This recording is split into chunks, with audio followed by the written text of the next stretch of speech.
Siona God, hello all. Osha Sahia, good evening, Awado. Thank you for watching. So this is day 6, part B of reading Zen and the Art of Motorcycle Maintenance, An Inquiry into Values by Robert M. Persig. I believe I said this is day 6, part B, but anyway. They are looking at underlined form. A car with a trailer coming out our way is passing and having trouble getting back into his lane. I flash my headlight to make sure he sees us. He sees us, but he can't get back in. The shoulder is narrow and bumpy. It'll spill us if we take it. I'm braking, honking, flashing. Christ almighty. He panics and heads for our shoulder. I hold steady at the edge of the road. Here he comes. At the last moment, he goes back and misses us by inches. Good Lord. A cardboard carton flaps and rolls on the road ahead of us, and we watch it for a long time before we come to it, falling off somebody's truck evidently. Now the shakes come. If we'd been in a car, that would have been a head-on or a roll in the ditch. We pull off in a little town that could be in the middle of Iowa. The corn is growing high all around, and the smell of fertilizer is heavy in the air. We retreat from the parked cycles into an enormous, high-ceilinged old place. To go with the beer this time, I order every kind of snack they've got, and we have a late lunch on peanuts, popcorn, pretzels, potato chips, dried anchovies, whoa, dried smoked fish of some other kind with a lot of fine little bones in it, Slim Jims, Long Johns, pepperoni, Fritos, beer nuts, ham sausage spread, whoa, fried pork rind, and some sesame crackers with an extra taste of I'm unable to identify. Oh my God. Oh my Lord, biscuits, y'all. But you know what? When you're hungry, exhausted, tired, and you just almost had like a near-death experience. Well, I mean, yeah, you kind of like came that close to dying. Yeah, I bet you all that stuff tasted heavenly. Sylvia says, I'm still feeling weak. She somehow thought that the cardboard box was our motorcycle rolling over and over again on the highway. That's terrible. Chapter 10. Outside in the valley again, the sky is still limited by the bluffs on either side of the river, but they are closer together and closer to us than they were this morning. The valley is narrowing as we move toward the river's source. We're also at a kind of beginning point in the things I'm discussing, at which one can at last start to talk about Phaedrus's break from the mainstream of rational thought in pursuit of the ghost of rationality itself. There was a passage he had read and repeated to himself so many times it survives intact. It begins, In the temple of science are many mansions, and various indeed are they that dwell therein, and the motives that have led them there. Many take to science out of a joyful sense of superior intellectual power. Science is their own special sport to which they look for vivid experience and the satisfaction of ambition. Many others are to be found in the temple who have offered the products of their brains on this altar for purely utilitarian purposes. We are angel of the Lord to come and drive all the people belonging to these two categories out of the temple. It would be noticeably emptier, but there would still be some men of both present and past times left inside. If the types we have just expelled were the only types there were, the temple would never have existed any more than one can have a wood consisting of nothing but creepers. Those who have found favor with the angel are somewhat odd, uncommunicative, solitary fellows, really less like each other than the hosts of the rejected. What has brought them to the temple, no single answer will cover. Escape from everyday life with its painful crudity and hopeless dreariness from the fetters of one's shifting desires. A finely tempered nature longs to escape from his noisy, cramped surroundings into the silence of the high mountains, where the eye ranges freely through the still, pure air and fondly traces out the restful contours apparently built for eternity. The passage is from a 1918 speech by a young German scientist named Albert Einstein. Phaedrus had finished his first year of university science at the age of 15. His field was already biochemistry, and he intended to specialize at the interface between the organic and inorganic worlds known as molecular biology. He didn't think of this as a career for his own personal advancement. He was very young, and it was a kind of noble, idealistic goal. The state of mind which enables a man to do work of this kind is akin to that of the religious worshiper or lover. The daily effort comes from no deliberate intention or program, but straight from the heart. If Phaedrus had entered science for ambitious or utilitarian purposes, I was like, am I saying that right? I am. It might never have occurred to him to ask questions about the nature of scientific hypothesis as an entity in itself. But he did ask them, and he was unsatisfied with the answers. The formation of hypotheses is the most mysterious of all the categories of scientific method. Where they come from, no one knows. A person is sitting somewhere minding his own business and suddenly flash. He understands something he didn't understand before. Until it's tested, the hypothesis isn't truth, for the tests aren't its source. Its source is somewhere else. Einstein had said, man tries to make for himself, in the fashion that suits him best, a simplified and intelligible picture of the world. He then tries to some extent to substitute this cosmos of his for the world experience and thus to overcome it. He makes this cosmos and its construction the pivot of his emotional life, in order to find in this way the peace and serenity which he cannot find in the narrow whirlpool of personal experience. The supreme task is to arrive at those universal elementary laws from which the cosmos can be built up by pure deduction. There is no logical path to these laws, only intuition, rested on sympathetic understanding of experience, can reach them. Intuition, sympathy, strange words for the origin of scientific knowledge. A lesser scientist than Einstein might have said, but scientific knowledge comes from nature. Nature provides the hypothesis, but Einstein understood that nature does not. Nature provides only experimental data. A lesser mind might then have said, well then, man provides the hypothesis, but Einstein denied this too. Nobody, he said, who has really gone into the matter will deny that in practice the world of phenomena uniquely determines the theoretical system, in spite of the fact that there is no theoretical bridge between phenomena and their theoretical principles. Phaedrus's break occurred when, as a result of laboratory experience, he became interested in hypotheses and entities in themselves. He had noticed again and again in his lab work that what might seem to be the hardest part of scientific work, thinking up the hypothesis, was invariably the easiest. The act of formally writing everything down precisely and clearly seemed to suggest them. As he was testing hypothesis number 1 by experimental method, a flood of other hypotheses would come to mind. And as he was testing these, some more came to mind.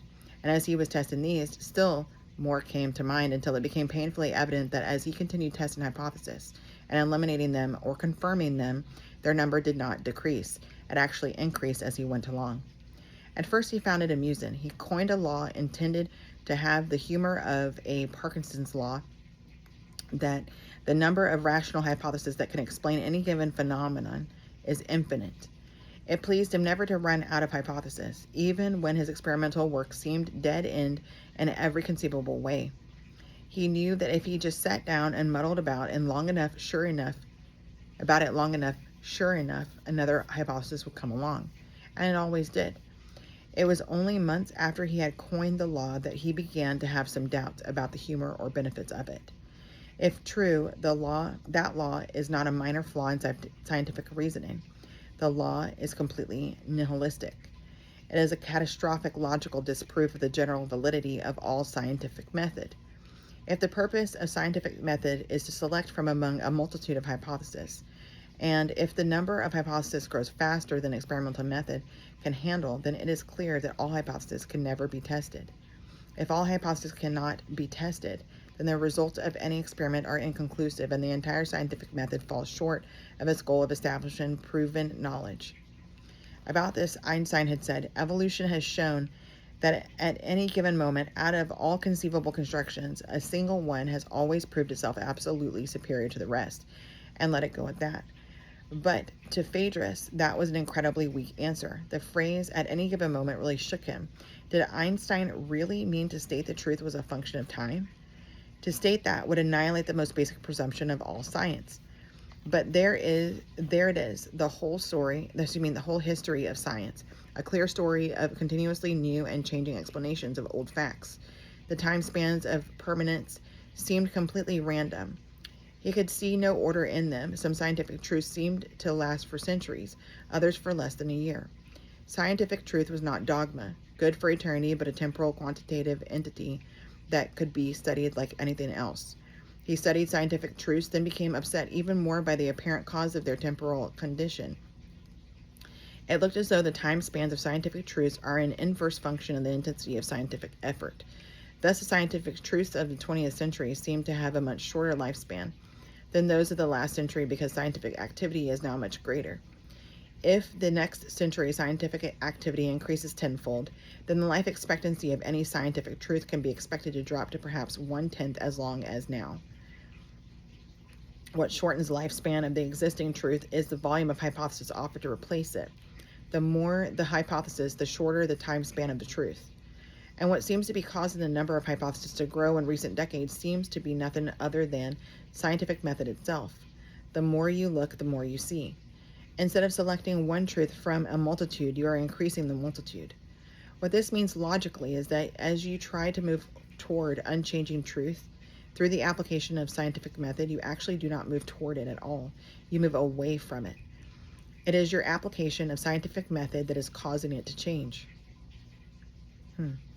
What Phaedrus observed on a personal level was a phenomenon profoundly characteristic of the history of the science, which has been swept under the carpet for years. The predicted results of scientific inquiry, and it's spelled Enquiry.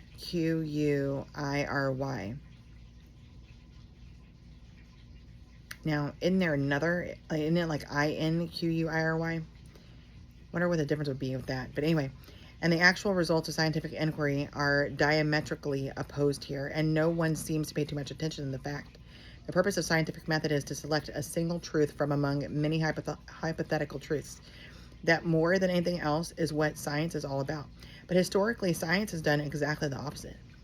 Through multiplication upon multiplication of facts, information, theories, and hypotheses, it is science itself that has led mankind from single absolute truths to multiple intermediate relative ones.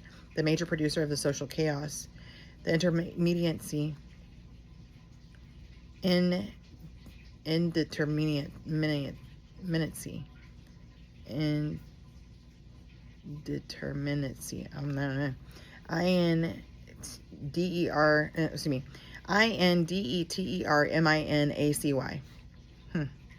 of thought and values that rational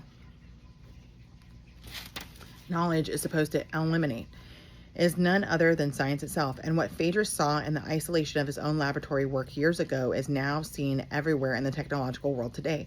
Scientifically produced anti-science chaos. It's possible now to look back a little and see why it's important to talk about this person in relation to everything that's been said before concerning the division between classic and romantic realities and the irreconcilability. Say that 5 times fast. Anyway, and irreconcilability of the two. Unlike the multitude of romantics who are disturbed about the chaotic changes science and technology force upon the human spirit, Phaedrus, with his scientifically trained classic mind, was able to do more than just wring his hands with dismay or run away or condemn the whole situation broadside without offering any solutions. As I've said, he did in the end offer a number of solutions, but the problem was so deep and so formidable and complex that no one really understood the gravity of what he was resolving, and so failed to understand or misunderstood what he said. The cause of our current social crisis, he would have said, is a genetic defect within the nature of reason itself, and until this genetic defect is cleared, the crisis will continue. Our current modes of rationality are not moving society forward into a better world. They are taking it further and further from that better world. Since the Renaissance, these modes have worked. As long as the need for food, clothing, and shelter is dominant, they will continue to work. But now that for huge masses of people, these needs no longer overwhelm everything else. The whole structure of reason handed down to us from ancient times is no longer adequate. It begins to be seen for what it really is, emotionally hollow, aesthetically meaningless, and spiritually empty. That today is where it is at, and will continue to be at for a long time to come.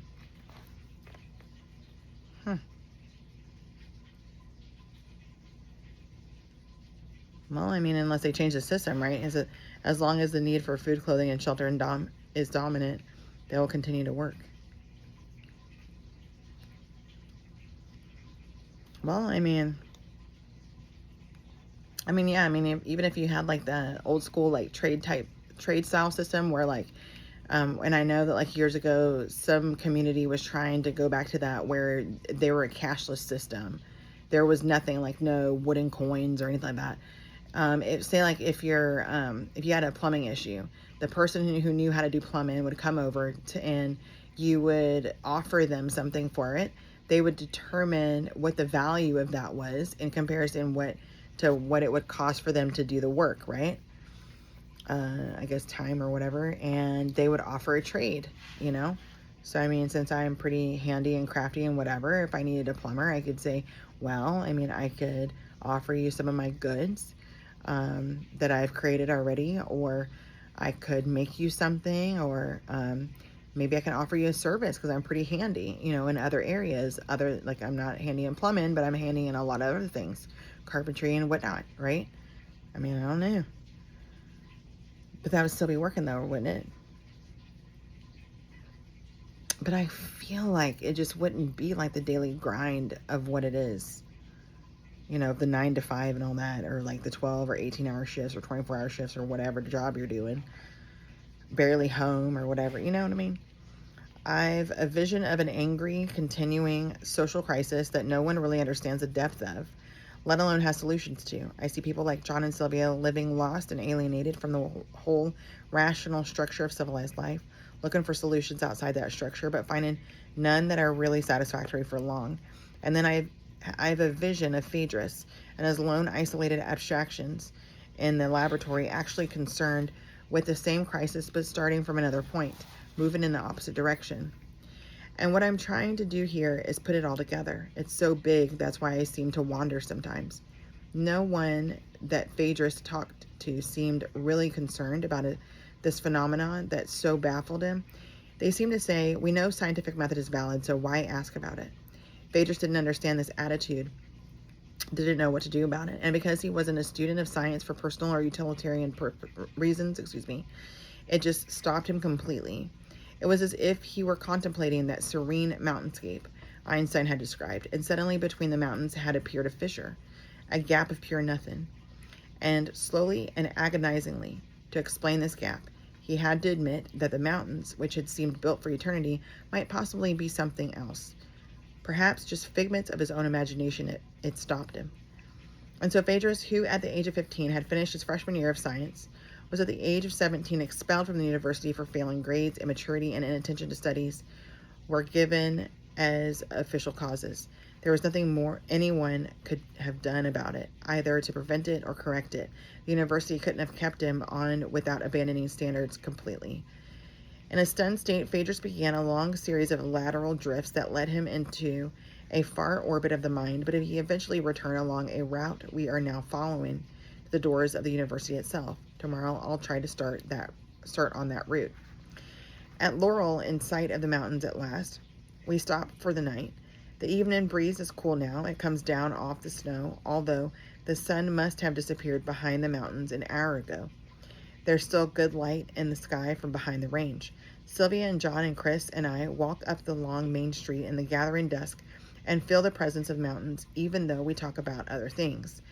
I feel happy to be here and still a little sad to be here too. Sometimes it's a little better to travel than to arrive. Chapter 11. I wake up wondering if I know we're near mountains because of memory or because of something in the air. We're in a beautiful old wooden room of a hotel. The sun is shining on the dark wood through the window shade, but even with the shade drawn, I can sense that we're near mountains. There's mountain air in this room. It's cool and moist and almost fragrant. One deep breath makes me ready for the next one and then the next one. And with each deep breath, I feel a little readier until I jump out of bed and pull up the shade and let all that sunlight in. Brilliant, cool, bright, sharp, and clear. So we'll leave it there. Don't go hang tuwi meet again. Love you, mean it.